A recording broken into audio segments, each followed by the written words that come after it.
Alright, so in this video we're going to be talking, this ed puzzle specifically, we're going to be talking about solving quadratics, which we discussed in class either on Thursday, January 21st, or on Friday, January 22nd. And so we're just redoing the same material, and while that may seem like a waste of time, it's such an important piece of information that we need to practice it often.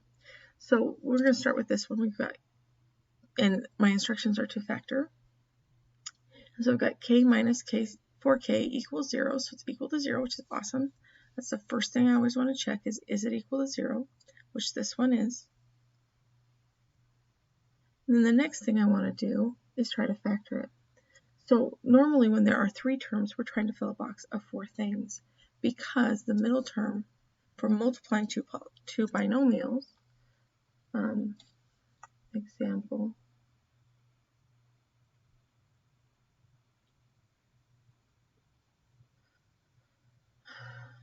so we would have we'd have our box. We write our edges down, x minus 3 and x plus 2, for example. X squared minus 3x plus 2x minus 6. And then these two combine, and that's what's going on. When we have 3 terms, we know it came from something like that. Okay, this is just an example. It's nothing to do with anything. I'm going to cross it off. So, since this only has 2 terms, it must have come from a smaller multiplication problem. And so it came from a multiplication problem that would only require 2, because there's nothing to separate. So I'm going to go ahead and write k squared minus 4k in the box like so. And so, what do they both have in common? That would be k.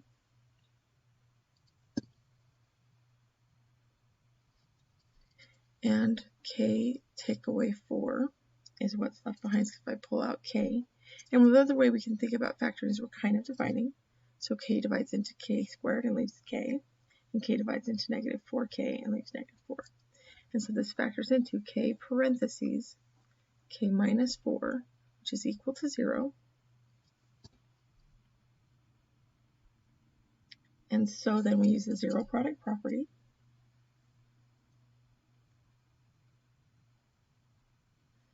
And we're going to have k equals 0, k minus 4 equals 0. And so this one's done, nothing to do. And then this one, I get k. I'm going to add 4 to both sides, and k is going to equal 4. And so those are my 2 answers. Okay, so one thing to keep in mind is we tend to have 2 answers. It's very rare that we will have anything other than 2 answers. And so that's what we're going to work for. Okay, now number 2 is a little different. This one only had 2 terms. This one has 3, and it's not equal to 0. So remember, step 1 when solving, which we didn't talk about in class today, or maybe we did. We talked about the other day when we were writing down the steps for solving. Step 1 is make sure it equals 0.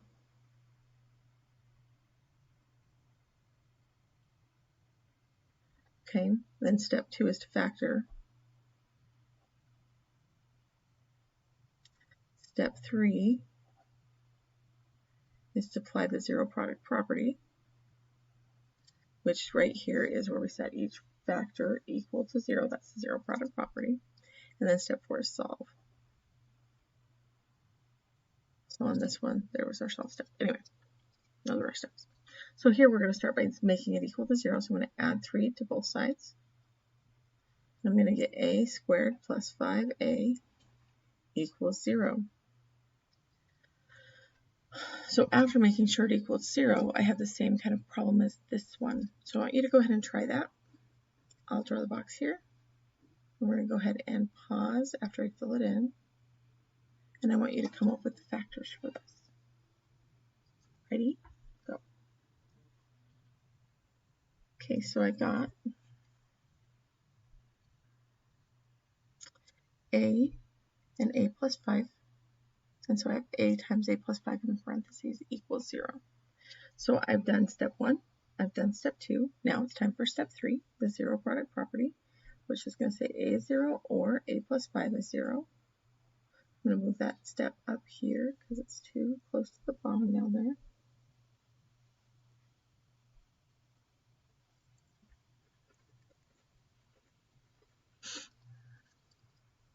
And so that one's done. No need to solve it. Because I've done step 3. Then I solved, that one's done. This one I need to subtract 5. And a equals -5. So those are my 2 answers for solving this problem. All right, let's move on to number 3. So we have r squared plus 10r plus 18 equals -3. Step 1, make sure it's equal to 0. Nope. So add 3 to both sides. And r squared plus 10r plus 21 equals 0. So this one will need that diamond in the box. So box, diamond, r squared goes here, 21 goes here, 10 goes there. So those are the things from my problem put in. Step 1, made sure 0. We're on step 2, factoring. And so 21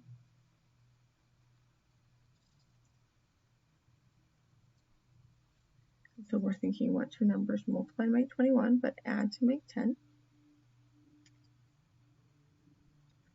Those numbers are 7 and 3. So then I have 7r and 3r. Be very careful that you don't switch letters and start using x when it's not supposed to be x. So just kind of watch for that. All right. And so I have r and 3 right here, and then r and 7 right there, which gives me r plus 3 times r plus 7. And so I factored. So think about factoring. That used to be a bunch of steps that we'd have to do with the numbers on the deck, right?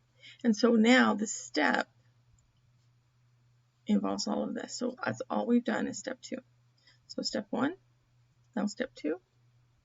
Then we're on to step 3, which is apply the 0 product property. So r plus 3 equals 0, and r plus 7 equals 0. R plus 3, we're going to subtract 3 from 0, and so r equals -3. We're going to subtract 7 from 0, so r equals -7. That was done. All right.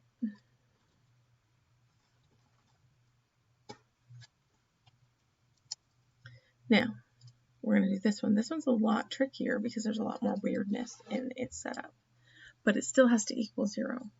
Now, the fastest way to make it equal 0 is to move this, but I want to keep n squared positive, so I never move the squared number if it's already positive. In this case, I'm going to go ahead and add 2n to both sides, and at the same time, I'll subtract 8 from both sides. And so I have n squared minus plus 2n minus 8 equals 0. Notice that when things move across this equal sign, their signs change. This was positive, negative, excuse me. Now it is positive. This was positive. Now it is negative. I also made sure to put everything in order. So n squared goes first. The number with it, n by itself, goes in the middle. The number without a variable goes last. Okay, now we're ready to factor this.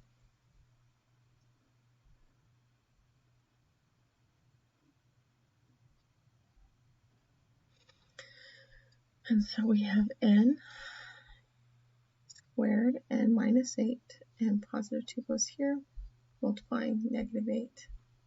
So what are my 2 numbers?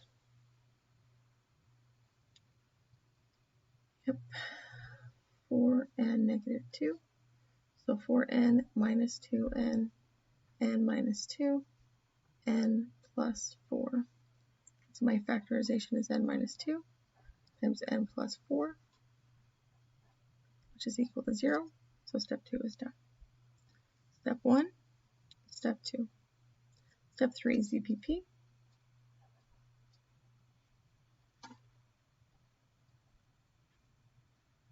Step 3, solve. Step 4, solve, excuse me. N equals 2. Minus 4 from both sides. N equals -4. And there are my answers. All right, not too bad. A little different.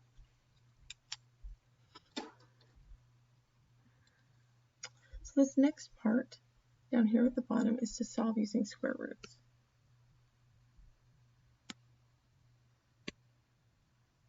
see what we can do. Okay, so this is different. So when we solve using square roots, we're going to actually have different steps. So I'm going to go ahead and record those steps here as we do this first one. Okay, so the first thing we're going to do is try to isolate the squared term. And actually, in 5, that's done already. So the first thing we're going to do is isolate squared term. Okay, so isolate x squared, p squared, etc. I'm just going to say etc. Okay, so we're going to isolate, which means use factoring techniques to get it alone. Then we're going to take square roots. That's step 2.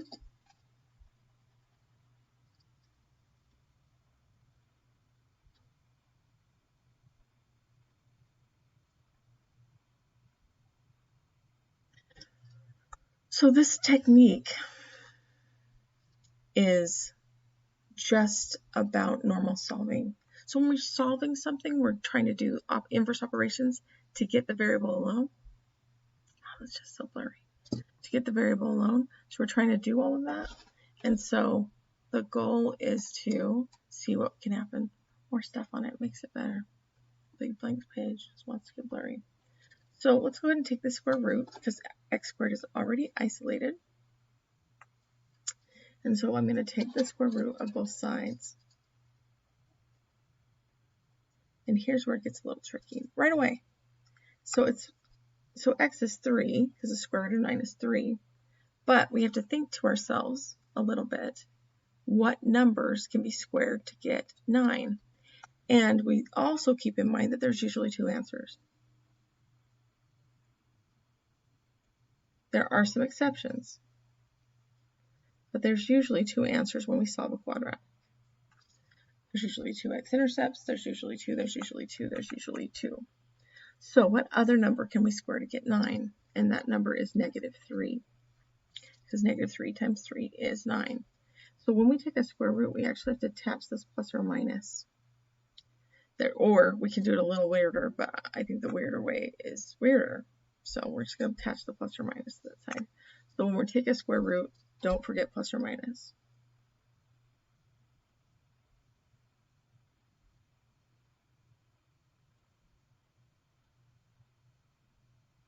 Okay.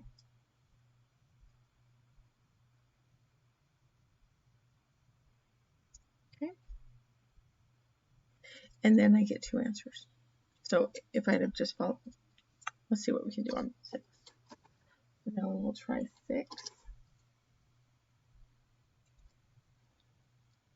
So step 1, isolate x squared minus 1 from both sides. P squared equals 64. Okay. Then I'm going to take the square root of both sides. And I will remember plus or minus. If you do not know what the square root of 64 is, you're welcome to use a calculator to find it.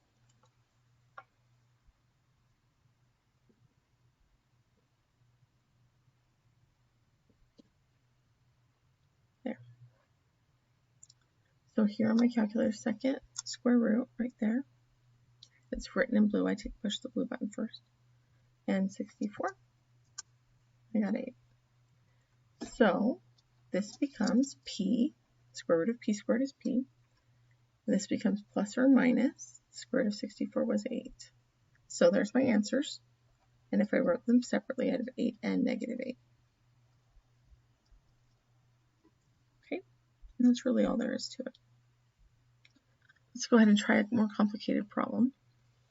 And we have a couple more complicated problems as we go down the page. So let's try this one. So this time I need to isolate. So I'm going to subtract 5 from both sides. Just like that one.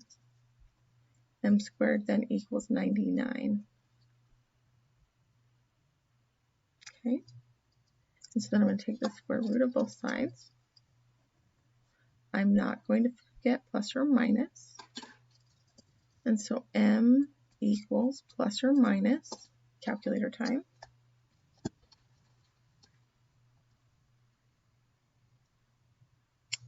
oh, it's not a nice pretty number. And that makes sense because the square root of 100, square root of 100 is 10. And so the square root of 99 is a decimal. So I'm going to go ahead and just write the square root of 99 because that's an exact answer. So so I'm going to write it as this, plus the square root of 99 and minus the square root of 99.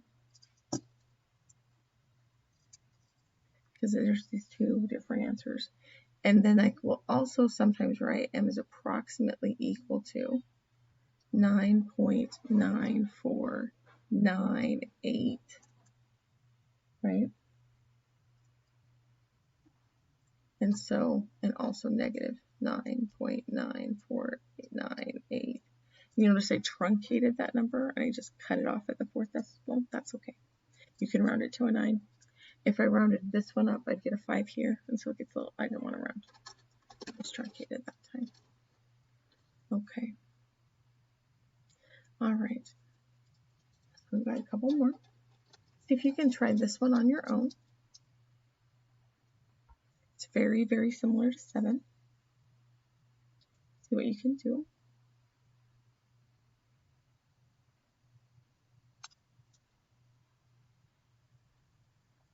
Okay. So here we have, I added 7 to 11, got 18. I took the square root of 18, so I have the plus or minus radical 18, separated it, used my calculator to find the square root of 18, and those are my two numbers. For those of you using a different type of calculator, maybe you're using a phone, and you've got your calculator somewhere. There's mine. So if you're using this calculator, it's a little bit annoying. To get square roots, first thing I have to do is turn it sideways, then my square roots come up. So the square root is right there. But if I push on the square root and I haven't typed a number, it doesn't do anything. So in this one, I have to type the number first, for example, 64, and then hit the square root button, and it will tell me the answer. Or 18 square root, and then it gives me the answer. Okay? So it's up to you. I find this to be annoying. I don't like that. So that's part of why I have other calculators on my phone so that I can do other things. So like on this calculator, the Desmos calculator, square root, 18. I like that. It's easier. My brain gets to think of it how I wrote it down. I even like that you can make it negative and then, I like that. Okay. All right. So then we have these last two, which are a little bit more complicated. We're going to start by isolating x squared. So in this case, we'll subtract 1 from both sides.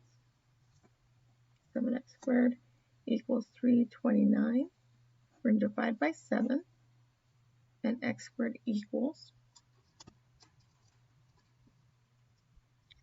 329 divided by 7, 47. I love that. It's my favorite. That's cool. I love the number 47. So then I'm going to take the square root of both sides. I'm running out of paper down here. So I'm just going to come and move that up. And so I've got the square root plus or minus square root of 47. I can leave my answer right here. Or I can, so my brain makes sense of it. Square root 47, negative square root 47. And x is approximately equal to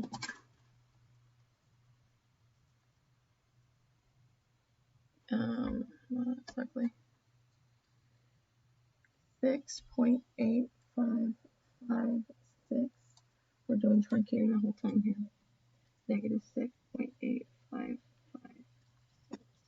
Put that underneath because I'm writing under the other problem using my space. Which is why we like to write plus or minus in the first place, and we don't have to write it twice. That's kind of nice. All right, number 10. Let's see what you can make of it. Ready? Go. All right, so there you have it. I've added 6 to 106 and got 112. I divided by 2 and got 56. I took the square root of 56, so 56 and negative 50, square root of 56, and the negative square root of 56, which according to my calculator was 7.833. So there I am. All right, and that's that. So your homework will be more practice like this. It won't be this long. I'm not going to do 10 problems, but if you can, that'll be your homework. Have a great day. We'll see you guys soon.